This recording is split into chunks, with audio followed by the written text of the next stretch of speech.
Nenek tewas dibunuh anak dan cucu kandung. Pelaku dendam karena sering dimarahi.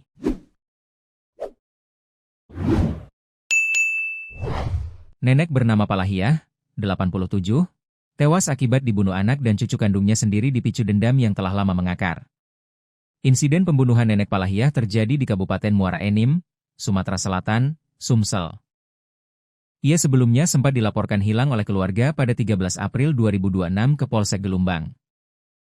Lalu, pihak keluarga bersama anggota Polsek Gelumbang melakukan pencarian dan penyelidikan hingga akhirnya pada 22 April 2026 korban ditemukan meninggal dunia di kawasan hutan sekitar 200 meter dari rumah korban di lingkungan I, RT 05 RW 01, Kelurahan Gelumbang, Kecamatan Gelumbang. Polisi kemudian melakukan olah tempat kejadian perkara, TKP, dan membawa jenazah korban ke RS Bayangkara untuk dilakukan autopsi, ujar Wakapolres Muara Enim Kompol Tony Arman di Aula Satreskrim Polres Muara Enim, dikutip dari Tribun Sumsel pada Kamis, 7 Mei 2026. Setelah ditemukan, langsung dilakukan autopsi dan hasilnya menunjukkan adanya indikasi korban meninggal akibat tindak kekerasan atau pembunuhan.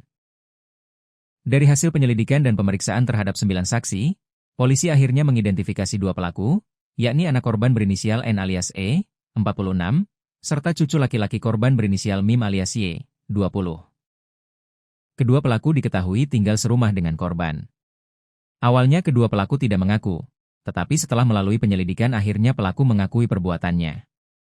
Saat ini keduanya sudah diamankan dan diproses di Polres Muara Enim, tegasnya. Kasat Reskrim Polres Muara Enim AKPM Andrian mengatakan E memiliki dendam karena sejak kecil dimarahi korban. Pelaku E mengaku sejak kecil hingga dewasa sering dimarahi dan dicaci maki oleh korban sehingga menyimpan rasa dendam. Jelas Andrian saat jumpa pers di Mapolres Muara Enim, Kamis, 7 Mei 2026.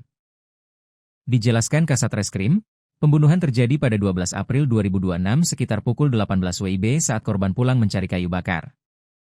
Ketika bertemu dengan E, korban kembali memarahi pelaku sehingga memicu emosi. Awalnya, cekcok sempat dilerai oleh pelaku Y karena korban menendang air minum ketika pelaku E sedang makan.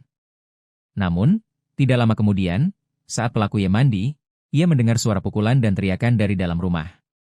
Pelaku Y sempat keluar rumah menemui saksi M. Setelah kembali ke rumah, korban sudah tidak berdaya, ujarnya. Menurut Andrian, korban sempat dipukul menggunakan tangan kosong hingga akhirnya dipukul menggunakan alat kayu dan dicekik oleh pelaku E sampai meninggal dunia.